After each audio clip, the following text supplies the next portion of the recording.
right, thanks for coming. You all appreciate it. Again, let me bring your attention to the coffee and donuts so we can kind of taunt everyone who's attending on Zoom. Compliment to Brad. Right. Yeah, Brad. Generous. And then today our speaker is Dr. Vincent. He's the DUS of Ag Ed. Most everyone I think knows him well. He's engaged in all three land grant mission activities, research, education, and outreach, with an emphasis on diverse populations. He entertains access and inclusion / multiculturalism to serve underserved nations in the best state in the country. Today, he's going to tell us about his research with the Underrepresented Agriculturalists Lab and reflect on some of the work being done in the Ag Ed program these days, these issues, and social in particular. The presentation is called Developing a Social Science Research Series. Let's welcome our own Dr. Stacy. Hey,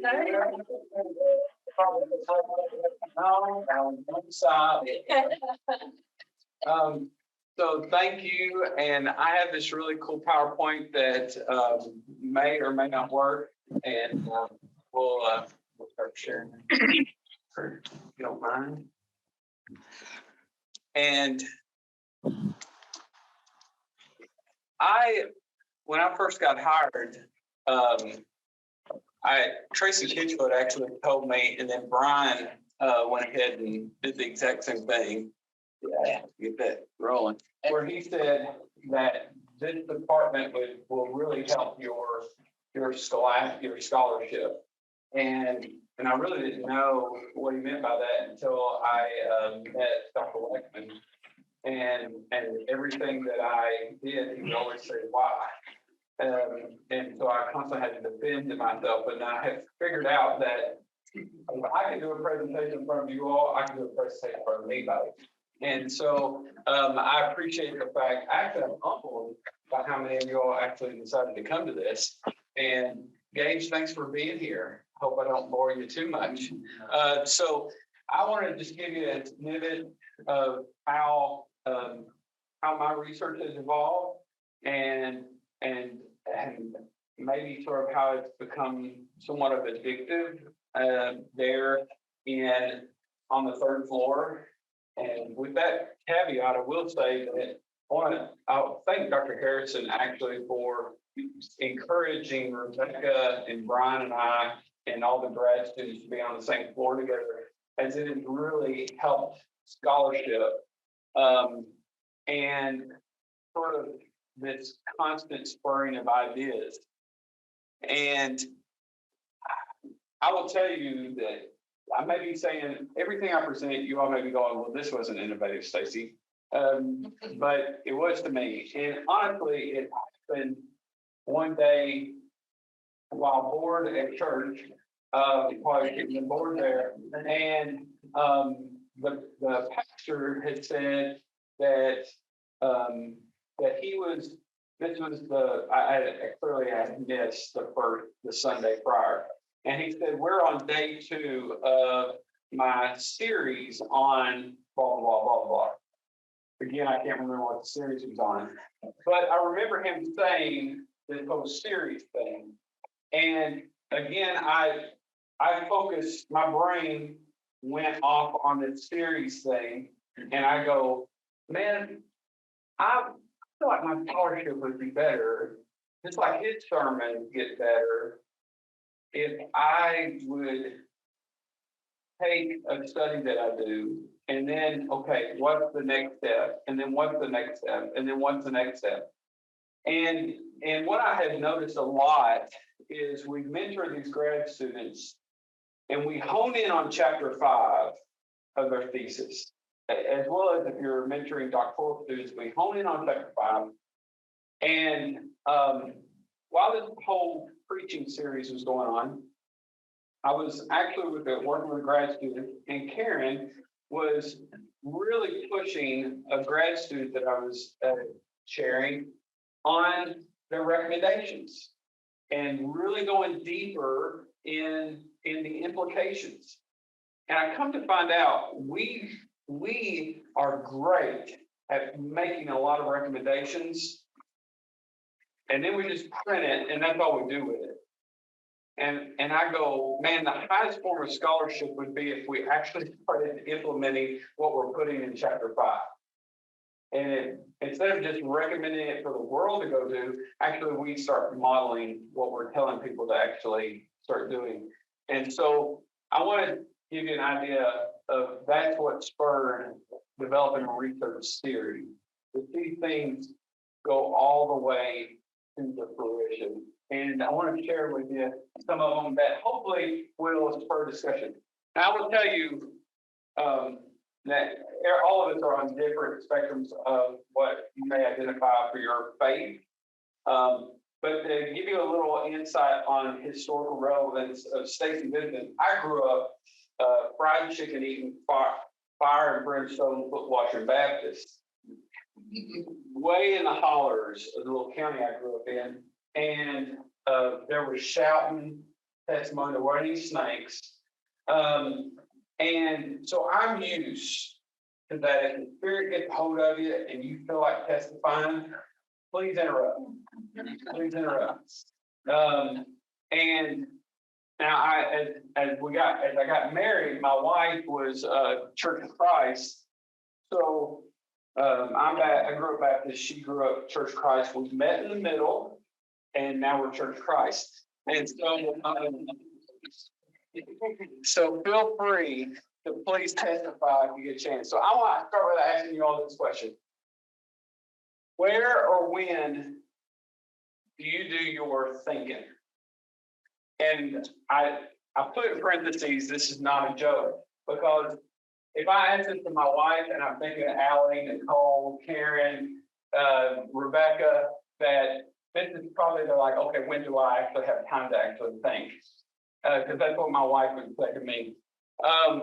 But seriously, when I can't, thinking isn't occurring, and thinking without the G to me is when big ideas pop in our heads. And for some reason, this doesn't happen in my office. Maybe it doesn't for you all.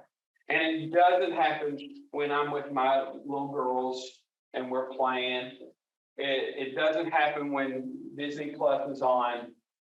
So for me, it's on random things. Sometimes it's if I'm on a long road trip and I'm thinking, my brain, I don't even know how I get to where I'm going. Sometimes it's when I go back to the family farm and I'm just doing mindless work, just driving in a circle on a tractor, maybe mowing the yard, washing my hair. It's a long shower if that's the case, that when thinking may occur, but it's rare. Well, what about you all? When does thinking occur? Maybe it's been a while since we've actually thought. I do it every day driving into work. Every day. Good I always you. think of something that I need to figure out how I'm going to do. Like today, I was thinking about the pro cards all the way to work. Well, but that's a different thinking. I think that's more stinking thinking. Well, then I was thinking, now I do it every day. I do think we do that every day. I agree. I do think we do that every day. But I'm saying the thinking where all of a sudden a light bulb. See, that's what happened this morning when I was thinking, oh my God, I figured it out. Maybe this thinking. It all depends on how you look at it. Yeah. What about you all? I actually think that's when I'm in dialogue with other people. Sometimes, even at a research conference, I'll hear something and it gets my brain to turning, and then I zone out on the rest of the session because my brain just starts. And sometimes, so if any of you have had a conversation and you're like, okay, Stacy, I'm over here. I've started thinking. You said something that made me throw off, but I've had that with folks. Anybody else? For reading. No, I'm about to actually go. Yeah, if you can make time to read something that is inspiring or relevant to my current project, that the margin notes are often placing. And I don't know about you all, but when something spurs thinking, it feels like everything blocks out. I sort of go into this other little place And sometimes it happens if I'm driving and the whole family has fell asleep and I'm driving, and then Tara will start talking to me and I'm still thinking about it. She's like, have you heard a word I've said? And I'm like, oh, no, I'm sorry, I have not. I am. And she's like, what are you thinking about? And I'm like, you really are not. But yeah, anybody else? I think when people raise very difficult questions that there isn't an easy answer to, that really stimulates my thinking. Yeah. Um, After all, we do have this philosophical degree, many of us, so to think a degree. What are you, what are you thinking? I'm associated with Karen Lindsay for doing a deep dive. You have to get to a really deep dialogue. Deep dialogue with somebody, or if not, just reading something really inspiring. And then it carries on to the hot tub. So not quite. And that's my like happy thinking place. But the start of the thinking has often for me is something I've read or something I've heard from somebody else. You've given me another thing to add to my pros list for getting a hot tub. I'm pretty sure that's career development and Wes should help me for it. Yeah. They already have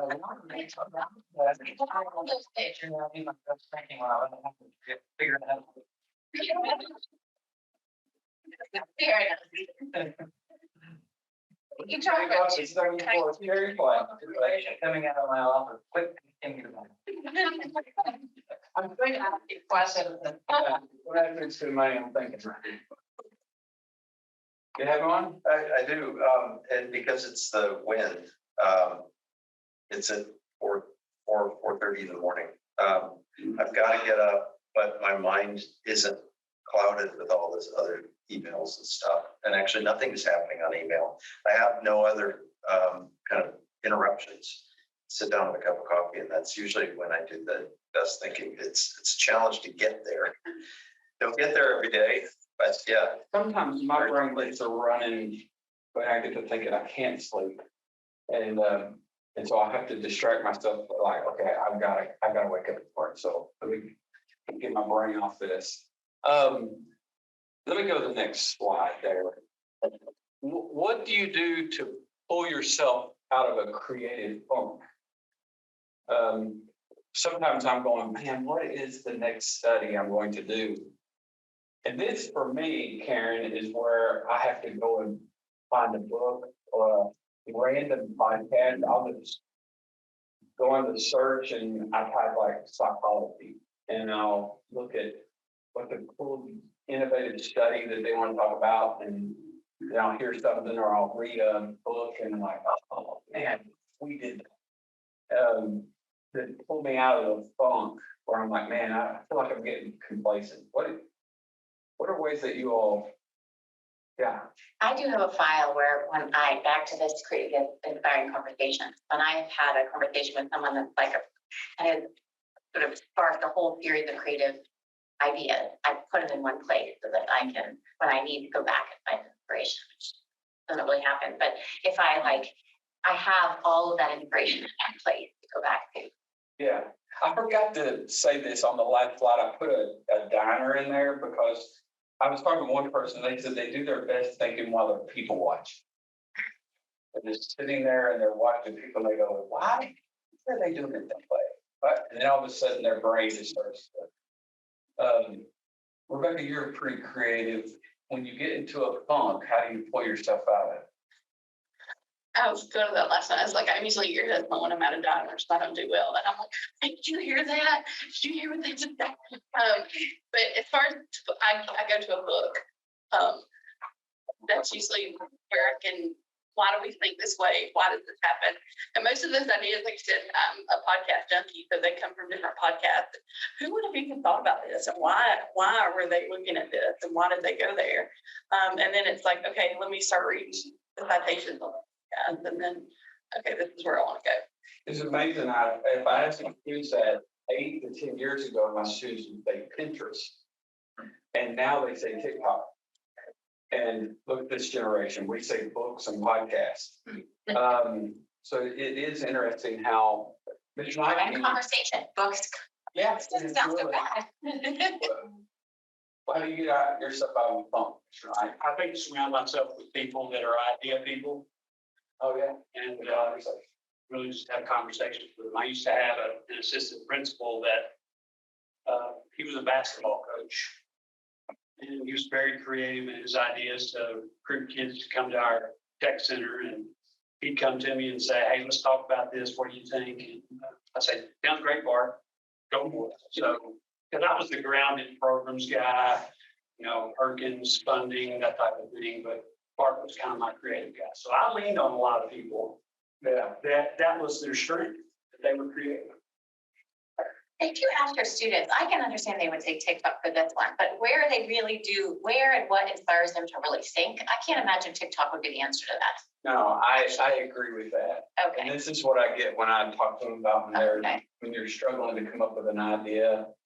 But now I haven't asked them about thinking. I got to do that. But I will say that, well, prior to COVID, we had a group of kids, and this was interesting because this would not have been me at 19 or 20 years of age, that will wake up and drive to Red River Gorge before the sun comes up, and would get on top of the arch, the natural bridge, to watch the sun come up. We had a group of girls that would do that, and I was like, and they'd come back and they'd be like, oh, we came up, we were talking, we had this really cool idea, and I could tell there's some thinking occurring. The amount that paint, because that's just been a downfall of them. I've never been able to paint. And it's amazing, and they do great work. That one was always a shock to me. Yeah. The sheer volume. Yeah, so this whole research series that we have, and there's a couple key terms I want to try to explain. One is this UA lab that we have sort of coined ourselves down there on the third floor, and I try to get to food when we create these series that we're put. Whoops, let's go back. What did I do here? I don't know. That's where here we go. So that we pretty much go through the whole series that we first start exploring. Do we have something here? And then we try to work with maybe a first year grad student, first semester grad student, or a undergrad, maybe both, on trying to develop something explanatory that could lead to something descriptive.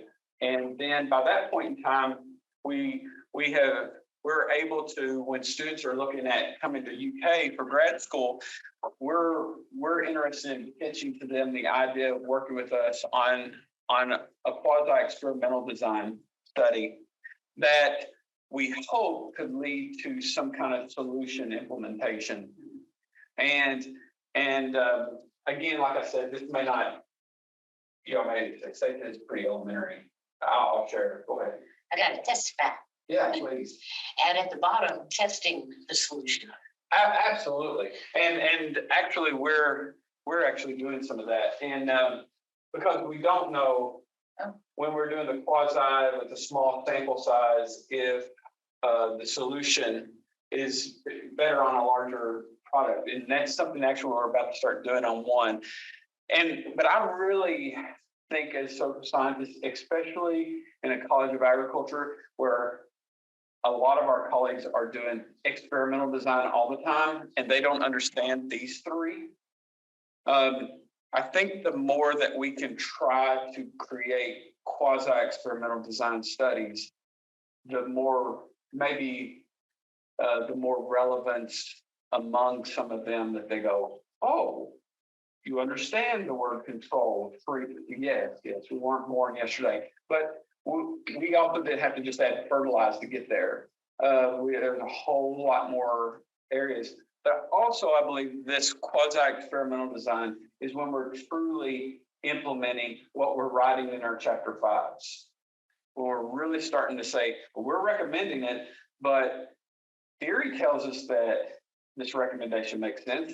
And the results from our study help support this recommendation we're making, but we really don't know if this recommendation will work let's actually test it and let's try it. And what I'm coming to find out is in social science, there are people who will help us in volunteering to support this kind of research.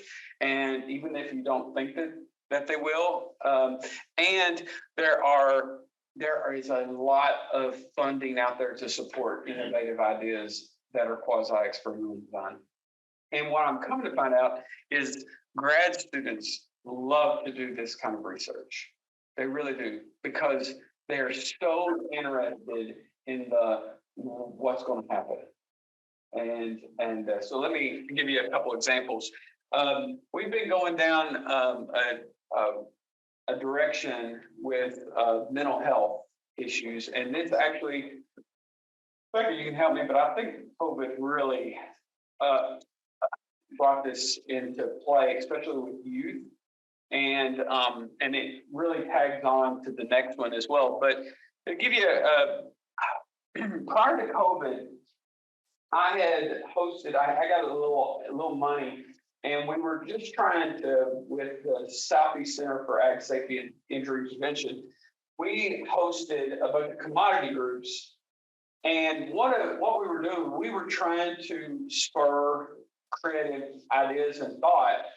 And I had reached out to a couple of commodity groups, the Cattlemen's Association, which is their headquarters is right off Pasadena here in Lexington. I talked to their director, and I contacted a couple of other groups, and I was asking them, what are some safety issues your farmers are facing? And I was expecting things that really didn't interest me, but I could report that back to the center. You know, they're worried about livestock handling facilities, or what they said was actually blew me away. The director at Kentucky Cattlemen's Association said, this is probably not what you're wanting. And he goes, I'm really worried my farmers are going to kill themselves. And I went, what? And he goes, I guess because I'm not connected to their family, they'll call and they'll say they want to talk about X, but they spend the majority of the time crying, tell me they don't know how they're going to make X, Y, and Z. And so this exploratory analysis allowed it. I was like, whoa. So I talked to some folks, and they go, really? And I called another commodity group, the producers. They're telling me the same thing. The Dairy Association, which at that point in time, Walmart had canceled every dealing with every dairy farm in the state of Kentucky. So if you were selling to Walmart, you lost, and people were just dumping milk right down the drain. Didn't know what to do with it. And some of them were young farmers, and their wives were extremely scared because of how their husbands were reacting. And I was blown away by this. And so I started doing some exploratory analysis, and we found out that there were actually 3 cases in Kentucky where farmers, and this is really, really weird. I mean, we can hear about suicide, but we had some cases of people, well, I better not take it. So, but to try to help their family financially, and that's really it. So we began doing this explanatory, and we started going through some research, synthesis and analysis of data and media, where we began to find where a lot of cases between life insurance companies and farms and farm family cases were on the rise. We also noticed that 80% of rural boys, when it comes to youth teenage suicide, 80% of the cases of the attempts were rural males. And so this was something that really started sticking out to us. So now you got it? Oh, but wait a second, I'm sorry, go back. So then we started going into some more descriptive data to be able to further go into that. Rebecca has got some grant work. We, the last 2 years, the Kentucky Department of Agriculture have had a statewide essay contest, and we're now coding that data for the state. And this has led to a variety of quasi-experimental designs based upon what we hear works in other states. In the state of Nebraska, all the churches in the state of Nebraska, it's really weird. They take one service in the entire year. They take all the tithe from the service, and it goes into a pot, and the state legislature matches the church's pot, and they use it for a farmer suicide hotline. And it's been going now for like 8 or 9 years. And so we've been looking at, okay, what is that? So the state legislature came to us with what are something we could do? And we said, well, Nebraska's doing this and Iowa's doing this. And they said, okay, they had some of this tobacco settlement money. And some of the tobacco settlement money is supposed to go toward education. And the education folks on that side of the tobacco settlement hadn't been quite using the money right. So they just said like, oh, we still have this much money. What are we going to do with it? And they go, let's buy coloring books. And so they had like lots of coloring books. And they were like, okay, this is not going right. So they shifted that money and said, could we start that? And this is where we're saying, okay, well, let's see how this works. And we're working with some folks in the psychology department on this a farmer and farm family suicide hotline. Then we also noticed that Rebecca is helping lead on this, what's called QPR training, where we actually help, we're training teachers, extension agents, and then a lot of farm leaders in local counties. And we have a grad student and Rebecca just did one in Fleming County. Yeah, we have a goal. At least one individual trained in every county, and it's actually becoming cohorts of individuals through the extension offices. But yeah, farm credit leaders, bank leaders, commodity group leaders. So as you can see, we have a treatment. It's these counties where we are providing these trainings, and then we're looking at the control groups are those that were not. And we're going to begin comparing. There's a lot of course, X factors.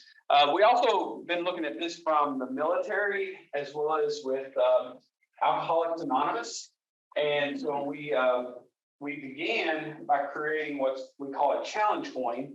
And we're doing it from different angles. This is one from a firefighter, a volunteer firefighting group in Hardin County.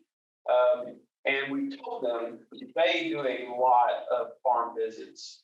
And so these firefighters have these little coins in their pocket. And if after they go through QPR training, if they feel that there is something there, it's just simply to have a serious conversation with the farmer saying, man, I care about you. It's crazy. Grown men are given this. And I was at the Farm Bureau convention, and one of them came by and he was like, I got this the other day.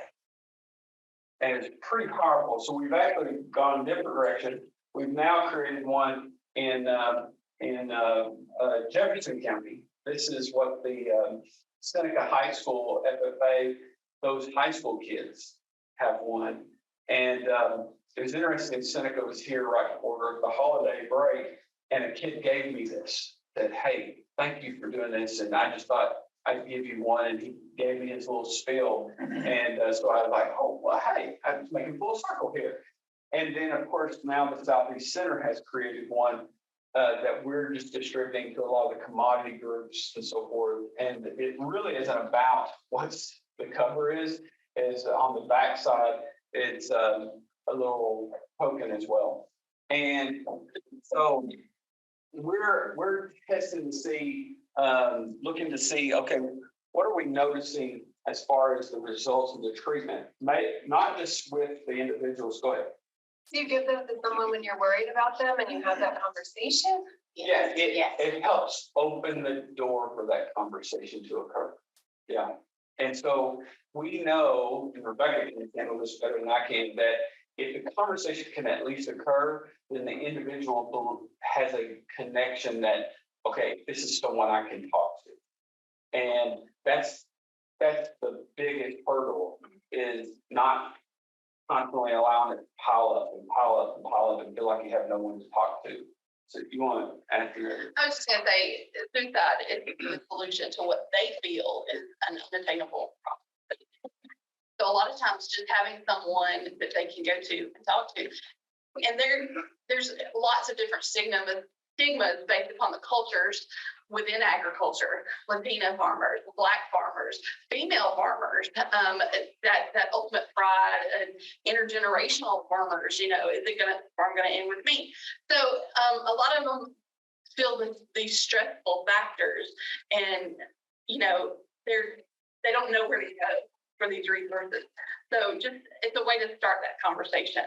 Hey, I've been where you are, or I know what you're going through, or I understand that you have a lot of distress. Open the door to the conversation, because if they feel that there's hope, there's a huge decrease in the fact that they will attempt death by suicide. So right now, And the coin is like, I'm taking you seriously. absolutely. I'm here. Open that door to the conversation. I think you also want to say something about the physicality. We had no idea there was research about this. I've been doing this with students with gel. There's something about giving somebody something small that they can take with them, that they had no idea there was research Well, about this. alcoholics will carry their coin. Really? Well, it started with the military. It was a way for, if you research the history, it goes back to that. But the military is known for it, and I've done a lot with the military. And of course, 22 people on the average that are in the military take their lives every day. So that's also a way to say, hey, I'm sharing my coin with you because I care about you. Really interesting. Yeah, so then, so another series that we have going on. Oh, I'm sorry, go ahead. Can I ask you? Yeah, I don't. I know you're so this is really important and powerful. And I'm also wondering if you consider your research also at other levels, not necessarily of intermediate, but potentially so, because it's still perhaps more kind of social or policy level. Like it seems to me these farmers are describing real structural pressures on agriculture that have root causes and driving factors for that. But you're laughing because I always ask questions. Here's how you can get there. I would tell you more if we have a record button on here. I'm gonna take that one off your plate. Okay. Yeah. Yes. Okay. These coins are cheap. So it is taking legislators and people who are realizing that this is a problem, and policies are being written and changed. And that's the easiest PC. Let's not put any, we try not to put any legislators under the bus or. And I would think Farm Bureau would have probably the biggest lobbying power. Yeah. With legislators to be one of the groups to make it happen. They have. Well, after I met with those commodity groups, we then went over to Spit on Top and we invited every ag commodity group from the Thoroughbred Association to the Fuel Association. And every one of them sent a rep, and Farm Bureau came, and we had a guy out of Iowa, this is all he researches. And he started laying out all the data to us. And then somebody from the State Department started giving us these cases. I have to make sure I watch, but over here I can share them with you.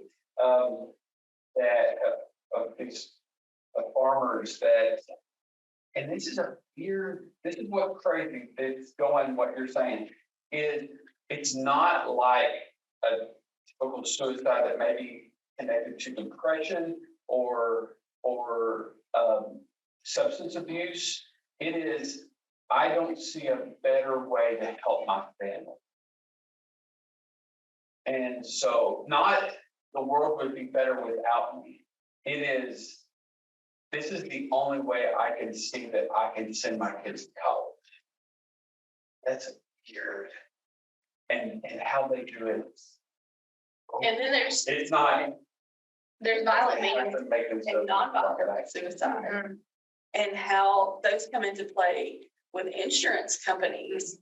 Yeah, well, But also, like, it's a question of consolidation and the livestock distribution system. It's about farm credit, like things, even aside from policies or regarding mental health support for farmers, farmer suicides are problems around the world. Yes. Where there's credit pressure and high levels of financialization of the agricultural sector. So in certain respects, there's another series that you could do about not just policies at the state level to support farmers, which are crucial, but like also, why are farmers squeezed like this? Well, and that's one of my grant work is the multi-state grant. There's 16 states and 2 territories.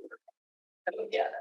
Look at, if you want to go to another level, look at the African American farmers and the suicide rate based upon the lack of access to loans, a variety of different things. And Valentine's Day, I'm actually meeting with a couple, I'm in DC, talking to a couple of congressmen that are very interested in this because they're looking at how can they put this on the farm bill. So any of you that have interest in this, I anticipate you will see this as an RFA or some future funding. It more Rebecca's, but I wanted to give you an example. So this is another one that really has really been hitting home with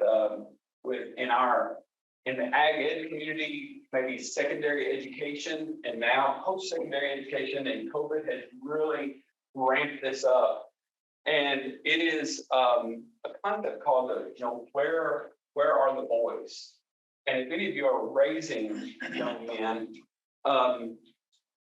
these may be some things that maybe you see. And right now, I will say this.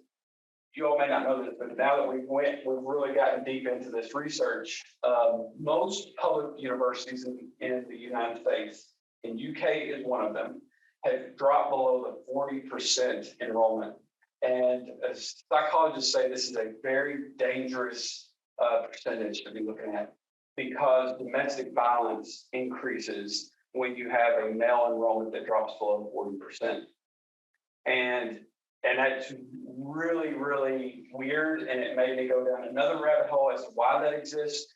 And it really is because they feel like they have access to sexually to whoever and wherever and whenever.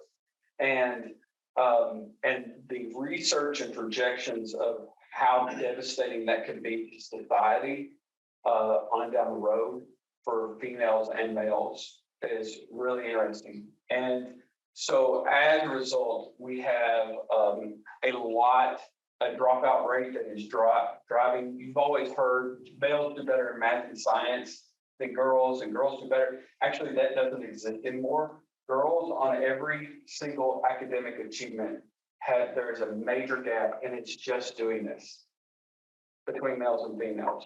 And we know now that if we do not get a boy involved in something by the age of 14, the odds of them going to college is probably gone, and the odds of them actually graduating from high school are very minimal. And so we continue. So as a result, you have an underrepresented population here that is, or underserved population. And a lot of this, actually, with good intentions, Title IX really had a positive impact on girls. And as society, what we did was we put a lot more cards into play here, and we sort of left off on boys, thinking they're doing fine, and as a result, this is what ends up happening. And girls have now surpassed that. And right now, even the College of Ag in every area. In fact, I was talking to the ag engineering folks, and they said that their incoming group in ag engineering are now more females than males, which is a very interesting concept. So there's a variety of things that we continue to explore down through here. We had a grad student who ended up looking at historical analysis of this, starting at Title IX to now. And Julie and Rebecca helped with this young man's study as we really began looking at okay, how come males in high schools right now in the state of Kentucky last year, 82% of all valedictorians were girls. And, oh, shoot, I had another study I was about to throw at you. And, of all youth organizations, it's almost 90% of all youth organizations, the club president is a girl. And so we don't have this, this concern. And what we come to find out is we start having people contacting us, and a lot of them are either teachers saying, I don't know how to get my boys involved. My girls want to get in there and get involved, and the boys are like, I got on my new shoes. And moms that would contact us and go, I'm really worried about my son. And so we started going down through this, and we began looking at the youth participatory analysis on explanatory, and we come to find this same exact data in the ag community, in 4-H and FFA. The overwhelming majority of the kids that were participating in competitions and as well as in leadership roles were all female in ag, of all things. And then this led to us right now, Eric Moser, one of our grad students, is looking at, he's taken this masculinity approach and looking at it in the form of a gay straight alliance organizations and their connection with FFA. And it's a very interesting dynamic that we have a lot of students in gay straight alliances that are in youth FFA and 4-H activities, but their connection of not willing to tell the other group that they're involved in the other, and how honestly the two groups could actually help a lot of boys getting involved more, but they're two different social groups, and they don't want to claim that they're a part of both of them. Interesting as we're going through to try to help explain some of this. Right now, we have got the data, and we just started looking at this masculinity and implicitness study. And the masculinity and implicitness study, we have asked all 4-H and FFA advisors out there, club advisors, to tell us about their officers. We already know that we have a majority female and a majority male, majority female, but we wonder, are they still expecting certain positions to be more masculine, implicitly, without actually thinking about it? And now we can't really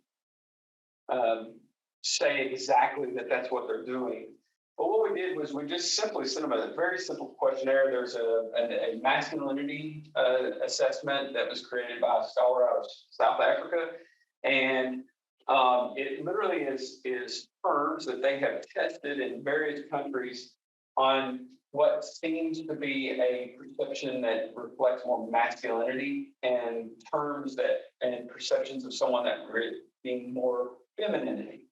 And we've asked them, we've listed all of your officers, and we want them to place, are the majority, is this person a female? Your president is female, president male, is your secretary a female, is secretary male? And describe all of these attributes that you believe best describe your officer.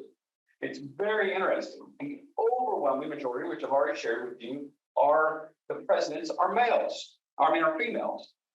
But they all reflect their females with overwhelmingly majority masculine characteristics. And their secretaries are primarily female. And guess what? Primary descriptors that they give their secretaries: feminine characteristics. And it didn't matter the gender of the advisor, male or female. In fact, I had two, a 4-H agent and an ag teacher, who sent me an email and said, and I saved them because one of them said, I really don't think I helped your study any, because all of my students are way too overbearing and dominant. I was like, it's very interesting that she literally was telling me that her students probably did not fit the bill because they were way too masculine.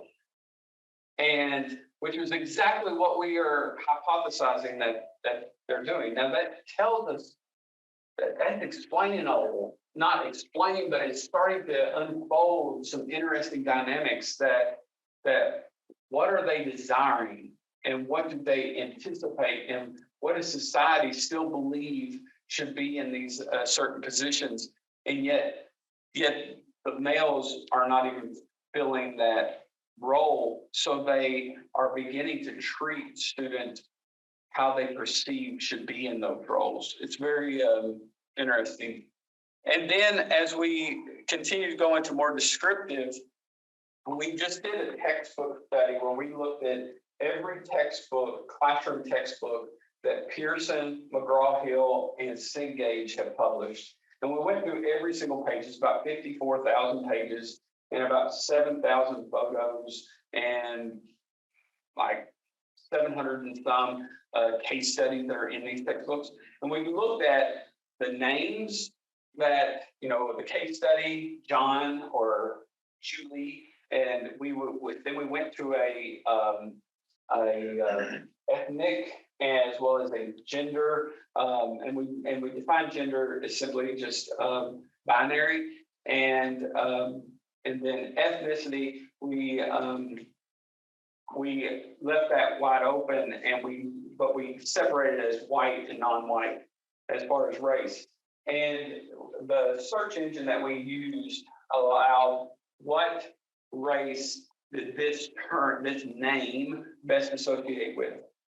And then we put that into our data. And then every photo we looked at based upon appearance. And then, of course, any other things that we may have found in those factors. Overwhelming majority of the classroom textbooks were, no surprise, predominantly white. And the majority of the books were female. The names, the examples, and the pictures. But what does that imply? Well, if you use social semiotics theory, we're believing that although a representation, that if you don't see yourself, then how can you say this applies to me?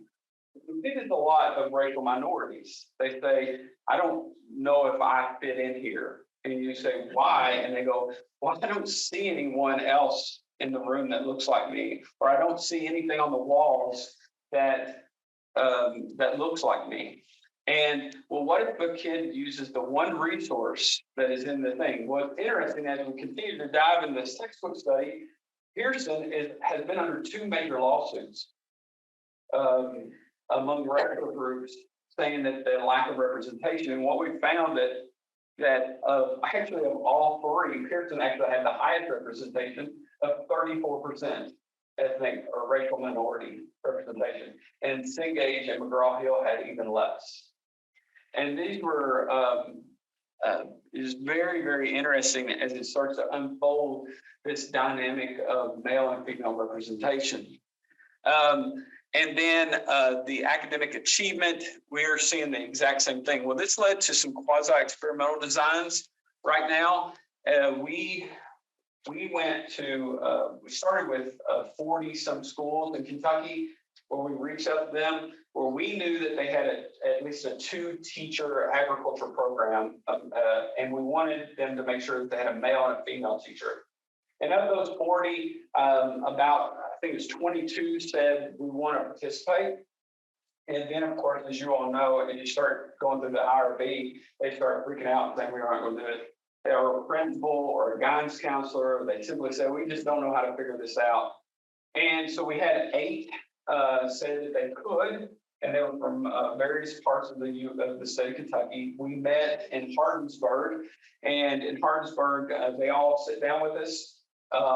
And we had from Muhlenberg County, Caldwell, Green, Jessamine, Madison Central, trying to think of Franklin County, and then I'm missing another one in western part of the state. And we had two that ended up having to drop out because one of them went to become a principal, another one went to something else or moved to another school, so they had to drop out. And what we asked them was that they provide 3 different classroom settings for the incoming freshmen that may be taking ag. One, all the students who identify as male would take the male teacher. And all the females would take the female teacher, and any student who did not identify as male or female, or just did not want to participate, or the parents didn't want them to participate, would just take a class taught by one of those teachers. But it was just regular students that were not that were just mixed gender. And of that study, I would note no parent backed out of that study. And so we went, and as we continued to watch that, we watched for a year. We tracked discipline referrals, we tracked tardies, we tracked attendance, we tracked their classroom grades, we tracked their high school grades, and we tracked their interests, their career interests. It was very interesting when you look at the treatment and the control of the 6 schools. 4 of them did the split classroom, and 2 schools, all they served as a treatment. They just continued to just do it, or the control. They just continued to do it the way they did the year before, where kids walked into the classroom. When we look at the control and treatment prior to going in, all the data was the exact same. Kids had the same career interests. More so, girls were interested in like health, nursing, teaching, private things. Boys were interested in construction, some medical, law. Girls were in law as well, a little bit of that. As we continue to go through this and we actually split, there was interesting qualitative and quantitative data that we found. One was that quantitatively that the boys in the treatment group, the attendance significantly changed. They actually started going to school. When a male teacher and only a male surroundings were in the room, their GPA increased. Girls in both groups never changed. They both had high GPAs. Discipline referrals went down, and we noticed their career interests changed. 7 out of every 10 boys on the treatment group said that they would consider in their top 3 careers actually becoming a teacher. 7 out of every 10. Now, we don't want all 7 of those. But they actually would. And they actually moved agriculture as one of their top 3 career interests. The girls' interests still never changed at the end of the freshman year. They were still interested in medical. They were still interested in legal. They were still interested in education. Education was one. But agriculture did not change on theirs. But it's very interesting because if you look at the College of Ag, the overwhelming majority of our enrollment are females. So something is occurring over the course of 4 years to where boys lose interest. And this is interesting. Trade schools have not changed in their enrollments. They haven't. They haven't went up. I mean, the up just reflects regular student enrollment that went up, but the percentages have still never changed. But post-secondary 4-year institutions have drastically changed. And In terms of gender? in terms of gender enrollment. Okay. Absolutely. And so, and if you haven't been paying attention, we've actually see a massive gender discrepancy in our teachers that students can have. And in our profession, it shocks my wife every time. Over 80% of our students in ag ed are female. And we're noticing that also in other programs like vet school. In Mississippi State right now, they do not have a single male in vet school. Now, industry knows this. In fact, if if places like Corteva, John Deere, Syngenta, and the list keep going on and on and on, know of a male in ag ed, they will offer them everything. A male in our program can go to a Fortune 500 company as a sales rep, which means they're going to get a pickup truck. I probably shouldn't say this with Gage in the room. We're going to lose Gage. And they're going to go we're probably going to stick them in, the middle of Iowa where they're away from family and so forth. They're going to get a pickup truck. They're going to get a cell phone. And they're going to start at about $70,000 with benefits and a bonus at the end of the year. And Credit card. and they can have that offer by August or September of their senior year before they ever. It's just like, we're signing on. We're going to give you this, and you're promising you're not going to take another job. And they know because males are more apt to just free spirit, say, I'm gone, I'm heading to North Dakota, while a rural ag female may be more apt to stay closer in proximity to family or home. And so as a result, that has made it even harder for us to put males into the classroom. And as a result of this study, we are now Iowa, North Carolina, and Oklahoma would like to say, okay, let's see if this has a bigger, or can we see if this data exists in ours? So we have teachers that are willing, or programs and schools in those 4 states that are looking to replicate the study with us to see, okay, a much larger scale than just 6. Do we have some findings? Does it change when you have a female teacher teaching a group of all boys?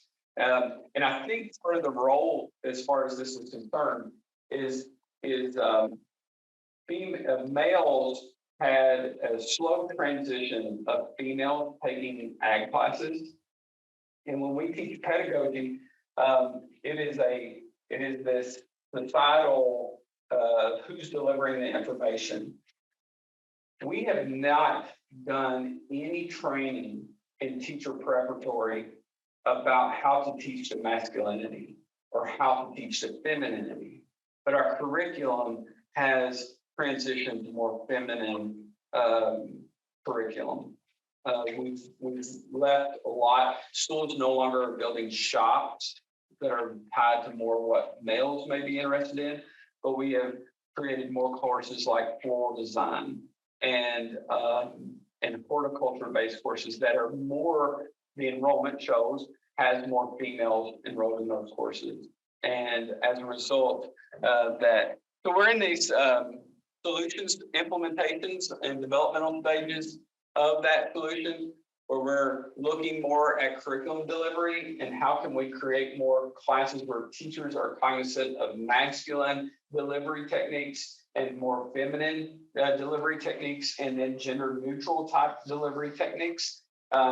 Great example that we have is if you're teaching pruning, we have a lot of students who like to find cute things.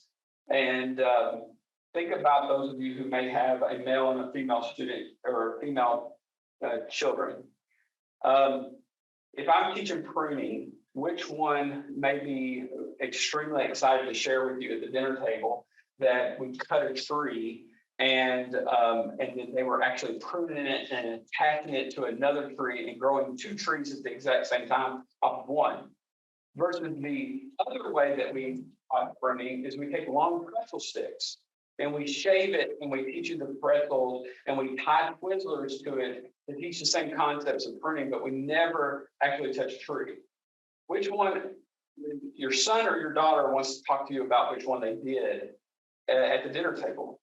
And so those concepts really are what we're seeing is that a lot of young men don't want to tell dad, well, I was playing with pretzels and Twizzlers in my ag class, but they do want to tell them, or we're teaching castration.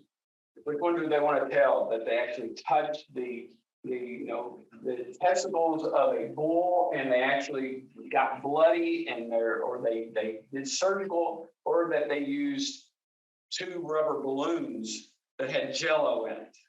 All right. And there's a difference in the concept. Not saying that either one are wrong, but maybe both should be taught in order to do that. And this is some of the solutions which could lead to other quasi-experimental design. So I think the last slide, what we're noticing, we call this the UA lab, which is an underrepresented agriculturalist. That's what we tell students when they look at our grad school, that if you're interested in looking at an underrepresented community or underserved community, then this is where you need to come in ag ed. And so we call it the UA lab. Every student on that third floor is doing some kind of research project based upon these research series. And it's led by the faculty, the graduate students, and now we have undergraduates who say, man, this sounds fun. And so we allow them to attach themselves to one of the graduate students' work. And they start off by letting them help with the lit review. Maybe they'll sit at the table when we're looking at the findings to try to say, okay, what do we think this is implying? And what do we think are recommendations? We're starting to notice that we're grasping a whole lot of folks that are outside the department, from other departments, other colleges, and now outside the state. And you see here. And so these are some of the theories that we have: the mental health, masculinity. We have a couple that are beginning, looking at learning, or some of you this is a new term for learning disabilities, students with learning disabilities. Aging farmer motivation is one that we're going to probably start next fall. The implicitness is one that had ended and it's now starting to reemerge. And then along with the socioeconomic one is one that we're closing out right now. So these are just some of the theories that we have done. So anyway, I want to probably talk way too much, and I'll open it up for any thoughts, discussions, or talk among yourselves. Thanks, Stacy. We have an adult ag ed program in Destin County that has been around for 50 years and still doing it. Mr. Burdine is the instructor. A group come out. He was really kind of concerned, like comment and a question. He was really concerned about the topic, because it's a sensitive topic, or he thought it was. And Gary's very conservative, and that's just his personality. But we had about 40 people show up. He was shocked that it was that many. So it kind of, In regards to, I'm sorry, farmer suicide. oh yeah. But was that part of the rule of district here, the Southeast Center? Are they sending folks out in the community to? Yes, I can't remember the speakers, but it was a couple of folks from some group. yeah, we aren't, but we are, we're prepared, we're trained sort of the Kentucky Department of Ag to do it, because they are really more out there with the people, and they can identify, okay, like that volunteer fire department does a lot of trainings on like grain bin safety in Elizabethtown. So they are working with a lot of not just, and also if you're in the volunteer fire department, those are mostly farmers. And so they are well connected, but that actually was spurred by the Kentucky Department of Ag. It was like, let's actually start with this firefighting group. And then that led to, okay, let's start with some high school groups. And the kids come up with a design. The Seneca kids created that one with the Jefferson County Farm Bureau, and LaRue County is actually developing one right now. And I will tell you that on all of these series, definitely, and you all know this, you have to go over some thick skin. When you're talking especially about masculinity and you're a white male and you're talking about the failure of boys, you don't get a lot of sympathy from people. But I have to tell folks, take your feelings to the side and actually look at the fact that we have a very alarming rate of boys that are failing right now. And that is not, that's just data. That's just data. And it's scholars that are current. So we're trying, and we think if there's anything that can actually assist with that, it should be ag. To help, we should be able to help rural youth, rural male youth on that. Any other questions, comments, or snide remarks? Yeah. I don't have a snide remark, but I do have a question. I mean, what I find most remarkable is sort of how you core, and I probably should know this. I mean, I've been here for 3.5 years and we're working together on a platform storytelling project, but I don't think I realize the extent to which you guys are recruiting graduate students around specific topic areas. I mean, I think about every time we bring in a graduate student, then we're like going this direction with them, and then we're going this way. It's so time consuming and exhausting because we're like all over the place, and you have to take them from a starting path that they have all the way through an end product. And this is a totally different way. It's not group advising. I mean, it's group advising to the next level in the sense that you're starting at the very beginning to recruit around key theme areas. And then within those, bringing people slowly into the process of kind of learning. It sounds to me like they get some level of ability to define and piece and part of this. Absolutely. But this is running very differently than our grad program. I feel so silly that I'm just like realizing that. Well, so that's actually what we tell. Yeah, well, yeah. Actually, what we tell them when they are reaching out about their interest. If you're not interested in researching something in an underrepresented community, then this isn't the right place for you. And these are the current studies we have going on. And it's interesting because today, Trisha Dyke sent Rebecca and I an email. And now these kids, we take them to research conferences. Well, most of them are funded by grants. And so they do their responsibilities for their grants, but this is what they're interested in. So the intrinsic motivation to learn about that, and we make sure that they're taking electives across campus and graduate work related to these areas. Do you all offer those those courses coming in like, okay, this is the crash course in masculinity, or this is the crash course in mental health? We know the faculty across campus to put them in on those specific topics. Yeah. And some of them are partnering with us on projects. And like we have some 2 girls right now enrolled in a suicide theory course in psychology. And one of them is a qualitative analysis that's tied to that. And we got an email from Tricia today from a young lady at the University of Florida who said, my advisors told us that this is what you all research, and I'm already doing an undergraduate study on this. Would you all have any assistance that I'd be interested in? And I told Tricia, I was like, I don't know what funding is, but tell her yes, we're interested in talking to her about it. I mean, she's doing undergraduate research. She's interested in an underrepresented community. Of course, we could be interested. And she's already at the University of Florida, which is a pretty good R1 school.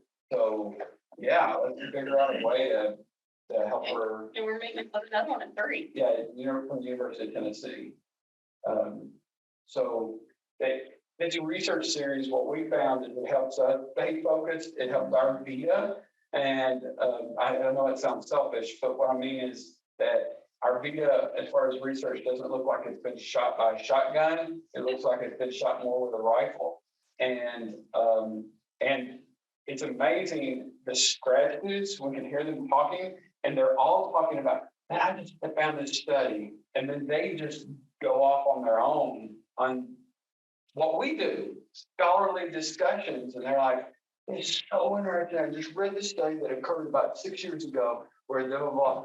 Well, when Brett helped us with this split gender study, it actually occurred because the idea came because when I taught high school, they split gendered PE because they noticed that they couldn't get positive performance in physical education when the boys and the girls went in the same classroom together.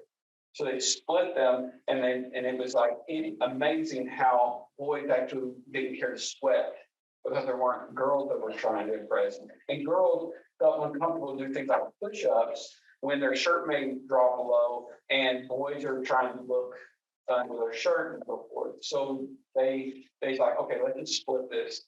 and they thought it made the result. But what we found out was that this was not occurring in public schools as far as research. One, because of IRB, and two, because it was done in private schools where things were already split. This was an all-male private school.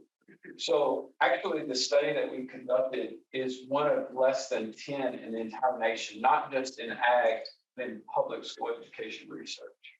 So that actually looked and tried to dichotomize that. This is great. I think we should wrap up the formal presentation here so people have time for a short break before the start meeting. But thank you very much. And I'll continue. Thank you. Thank you.